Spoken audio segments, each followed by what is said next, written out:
Now how does Karrigan defend from this? He is essentially facing a triple peek. He hears a grenade going off. Both sides flash, and then he manages to escape, and now Kroman is there to clean up.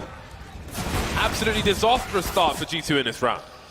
Yeah, and the timing from Existence, he came in slightly too late there as well. But yeah, that's a round you would see a lot from some of the Danish teams. This could get scary real quick if G2 aren't able to keep the pressure on. They have to do damage in these rounds. They have to take guns away from FaZe.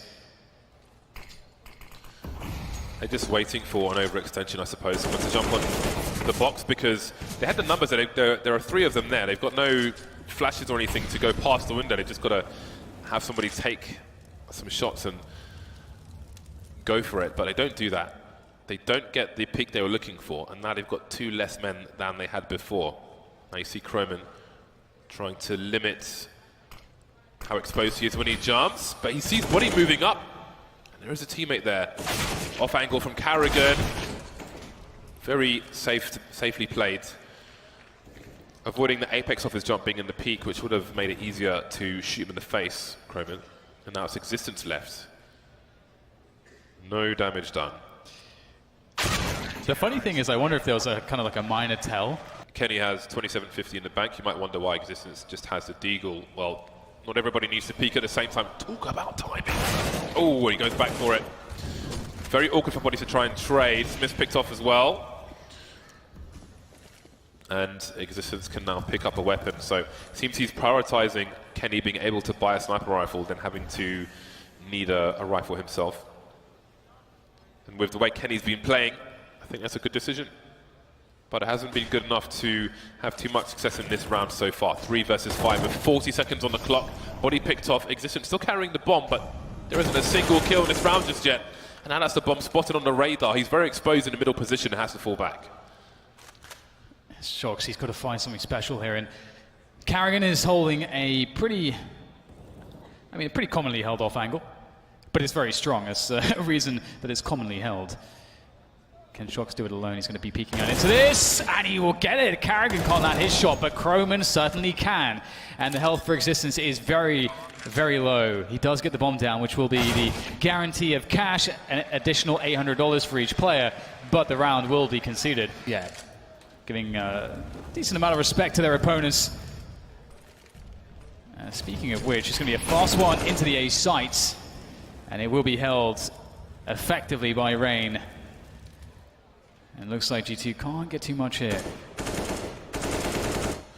Pre-fire from Rain. 1 by 1.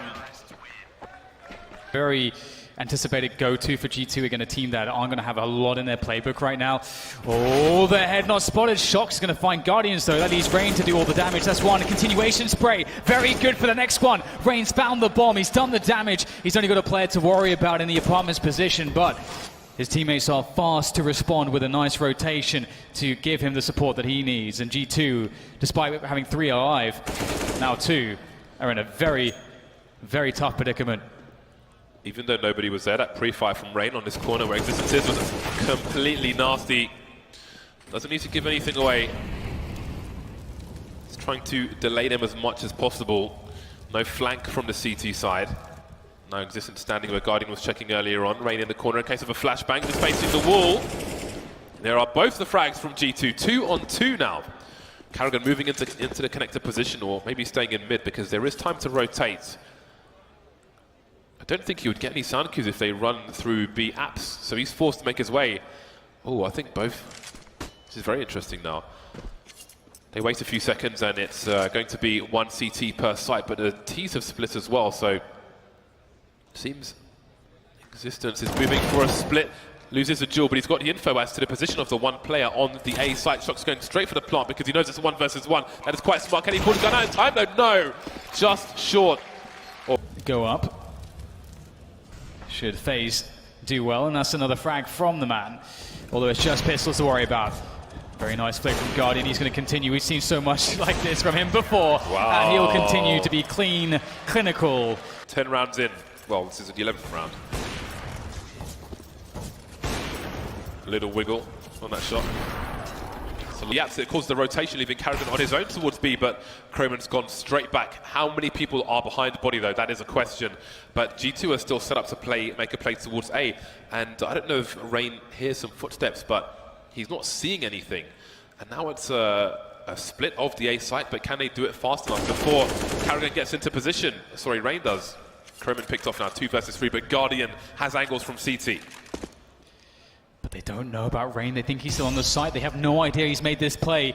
Rain could just shut this round down by himself. Controlled burst. That's exactly what you know Rain for. And Guardian with the finish. Rain set him up so nicely. Being teased. A rare miss from Guardian. Yeah, so somewhat of a mid presence here from G2. Ooh, what? A headshot. He got the heads. I thought he caught the hand, but it's actually the headshot through the wall. Of course. Would you expect any less from Guardian? He's finding headshots in all kinds of weird spots, but Existence will finally take his scalp. But Croman, again, he's been such a steady rock towards that cap position, as well as supporting Carrigan whenever he's played the B abs. So 2 players left now for G2. Their mid take is really backfired, it would appear. Body looking to make an individual play here, get his team onto a bomb site. I say team, now it's just him. And that bomb is lost, and now he is lost as well. 8 rounds for FaZe on the CT side. And FaZe Clan say no. Pretty much. FaZe lineup assembled to dominate. And that is all that they know. Nico's searching, and he's going to find himself some frags. A frag, I should say. Does get traded out, but his teammates can finish off the rest. He spotted the remainder of G2 in the connector / mid position. Boost comes up into window, but Body's picked off. Kenny has the sole survivor. With that bomb, though, he's got the package.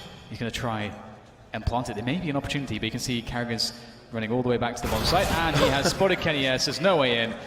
He's done any mid pushes at all. I feel like if you take mid away from G2, they just don't have options that look good at all. But looks like Nico will be able to do the damage with the Rain as they start to make their way forwards on mid. And the raw aim battles continue, and it's traded out to a 2v2 here. G2 are finding some success individually there, and it's going to be down to Guardian once more as he comes in from CT with that AWP. Oh, well, maybe Rain. Never mind. There you go. Never mind. He seems surprised. I think that was that a wall bang as well? I'm not sure exactly how that happened, but 10-5 is the... Window has been obscured. 1, Existence spotting 2, 3. He's got 1 kill. Body's been picked off, though, and there goes Existence. 4 versus 3. Indeed, it's looking like finally G2 may lose a pistol, but I shouldn't speak too soon. Kenny's going to be in there, and quickly out of there as well. Down to Smiths. His return to professional Counter-Strike. It's been a rough one. You've been put up against teams like FaZe. Not the most easy of journeys back, but a trial by fire is always going to... I don't really fancy the Deagles in this situation, but maybe Shox has something to say about that. Carrigan spotted a second player in the window as well, so just 2 players to figure out where they are. There's 1 more. The rest of the team can just focus on where the last player is, which is Shox in CT, and there he goes. Existence has the UMP, and he will try to use it in a better position in a future round. But generally speaking, it's going to be tough for them to find too much value. And FaZe are fairly happy to just go for this A split here, taking over middle, and then pushing through connector at the same time as that pit push, and it's going to work out fairly well. Body, though, able to pick up that AK-47, doing some good damage. It's a 1v2, or will he find a good timing to evade Guardian? Oh no, it won't be the case, unfortunately for him. So, Nico moving wide, Smith not taking any aim just yet. He's completely blind, so with a tease, but he still managed to trade it. Existence with a spray transfer, cleaning up Guardian now versus Body and Shox. And we've got a crash from the Observer, but I have another screen, even though you guys don't. Guardian is in the 1 versus 2. He needs to get the X-ray on, I think, because there is a player in CT spawn just around the corner. In the face. Why is it always the face, Guardian? Where is the last player? He hears a flashbang. Can he figure out where he isn't? Shox on the site now, dropping the smoke, trying to draw Guardian out, but is he brave enough to hold? It's a 10-second defuse. Guardian makes his way. Oh! Shoots him in the ass. What a strange situation. Rain, he needs to deal with Existence. Oh, if Existence could just stay alive, that would create so many issues. Now Kenny S is going to be expected, and he's going to be held off. He's they did a lot of damage to him. In fact, he's going to back away. Do they fancy their chances at this point? An MP9, a FaZe, a weakened Kenny S. It's not a good look here. And, oh dear. Kenny will go down, as will Smith. That is stunning, though. Almost on Croman, almost, but the adjustment came too late for Smiths. Nico waiting for a rotation bomb. Moving past Nico's angle as he holds. But it's Kenny here at the back. Being flashed again, but if he peeks, they try to plant default. Oh, Croman was in the red, but there we go. Stereo frags, and it's 16-10.